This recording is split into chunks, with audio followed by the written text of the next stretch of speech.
out in America. I was doing this show there, $7 to get in. And then she calls me. She goes, Tip, where are you? I said, I'm in San Diego. I got a show here tonight. So she goes, oh, will.i.am wants you to do this tune. You know, he's got a tune for you.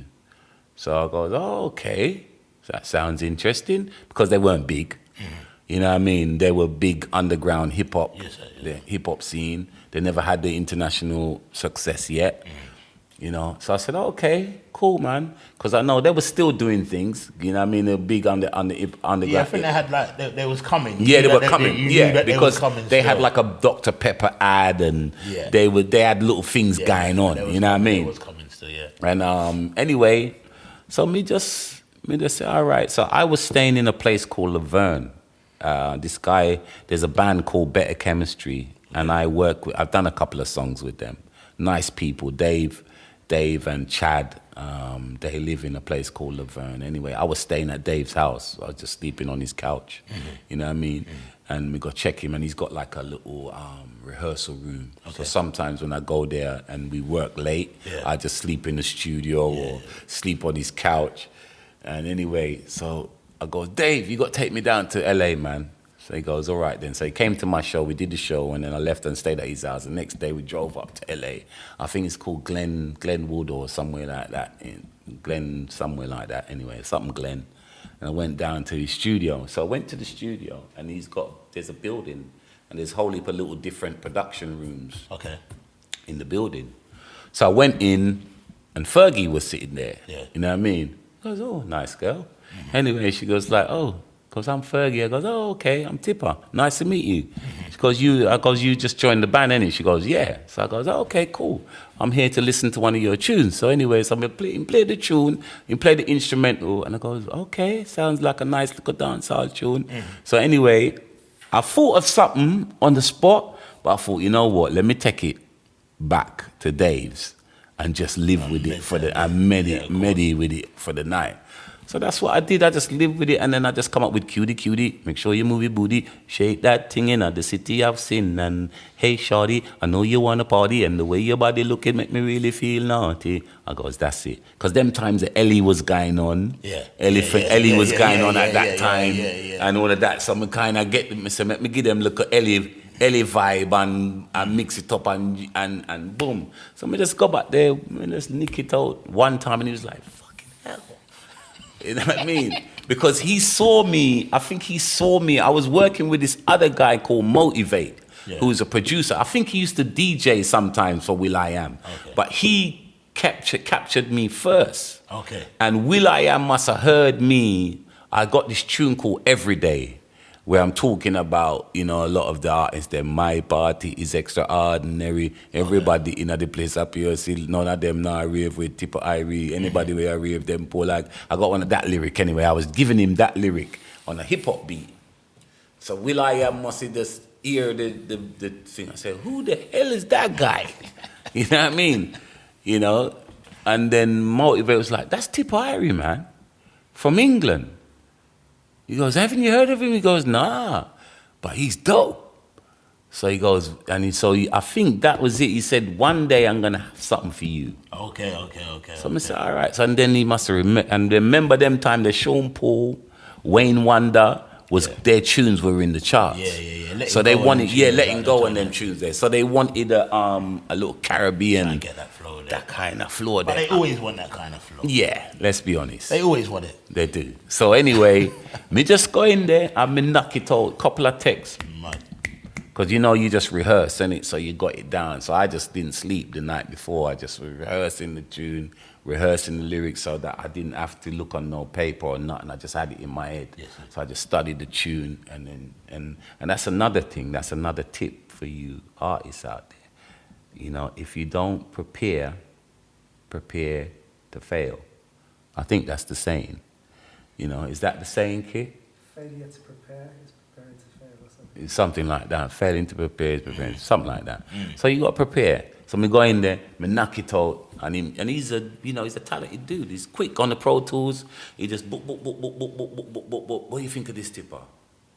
And he just mixed it same time, done. And it was on the album. He said, don't worry, I'm gonna give you some money, and my manager's gonna call you and we sort out the publishing. So he gave me 20%, which was cool, of the publishing, and because he done the track obviously and some of his lyrics, so he gave me 20% of the publishing, and boom, and he gave me a nice little advance, and that was that, boom. And next thing, I just left it, and then I think I was at home. Them times I was living with the horrible wife. And sorry guys. Yeah, I think I was at home, and I was living with the devil, and sorry guys, but every time I think of it, it just comes out. It just got to come out. You know what I mean? Another ungrateful person, but we won't go into that. Hey, let's keep it moving. Let's keep it music. I was at home, I was watching, I was chilling, and I just see this thing, and no, I got a call, because I couldn't have seen the video, because I was in the video. Yeah, I was going to say, I was in the video. And I got a call, and they said, Tip, we want you to come to Hollywood.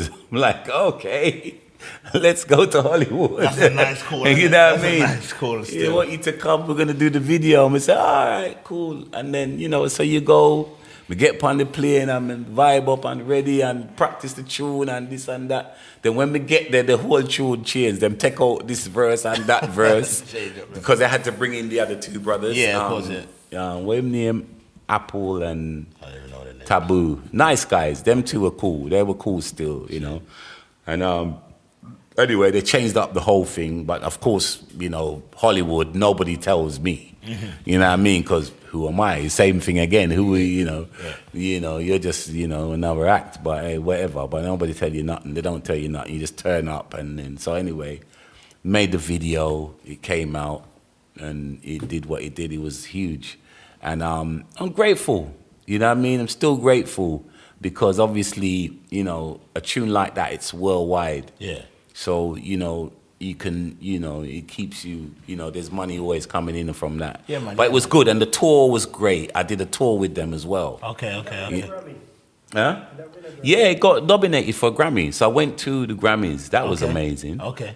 I did I went there and, Puff Daddy over there, so, and I go on, I make Trouble Pan Fergie and Beyonce and over there, so, and I was sitting near to Twister and them guys and whatever. And the guys them that done Let's Get It Started on their album, they're the song, that tune, that Black Eyed Peas, me was sitting together. Okay. I was sitting with them. But yeah, it got nominated, so I got my little Grammy thing on my my team, my nomination. So that was even them things there, we don't mean anything to the people over here, obviously. You know what I mean? Because when I remember hearing it for the first time. Yeah. And then once it started taking off and then I see the video and everything like that, I remember somebody saying to me, they were saying like, oh, that's a good look for Tipper. Yeah. And I know you just said that as well, but I didn't see it like that at the time. Yeah. I was more like, it's a good look for them. It's a good look for them. Yeah. I was like, I honestly thought that. I was like, no, a good look for Tipper. I was like, who else was they going to call? Yeah. I don't business. If you got a tune, for me, at that time, if you got a tune like that, and you want somebody to jump on it, I'm like, I don't see who else you're gonna call unless you was gonna go the Yard style and call Elephant Man. I don't see who else you're gonna call. You know what I mean? So I was like, well, it was a good. Well, it was good. It turned out to be a good look for me, but it was a good look for them because the tune was, the tune. I added the finishing ingredients of what the tune needed. Yeah, man, it's definitely a good look. It's definitely a good look, and I'm glad, and I'm glad for you, obviously. But just at the time, more time if you hear a tune like that, especially them time there, or even now, if you hear a tune like that, you're saying, "Wow, man, lucky to get that break there." You know what I mean? But at the time, I was like, "No, you're damn right, you forgot." Yeah, because even the other two guys, they were more like. When they really, obviously they checked me out, innit? Yeah. And they realized the volume of work, what I did before. And they were like, okay. Yeah.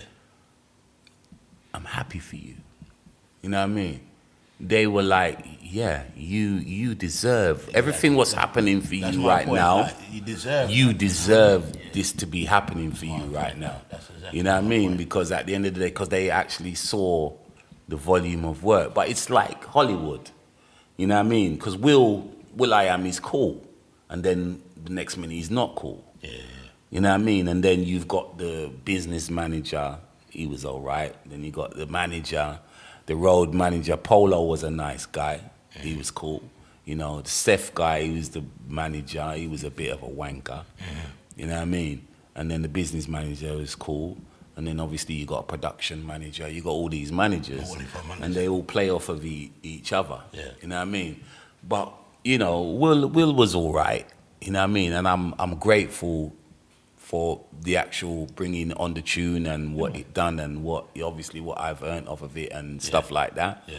But, you know, a lot of the time, you know, they made a lot of promises. Yeah, we're going to give you a deal. We're going to do this. We're going to do that. Still waiting, Will. If you're watching, still waiting for this deal that you promised me all of them years ago. Tipper Irie, I don't even remember. Yeah, you remember me?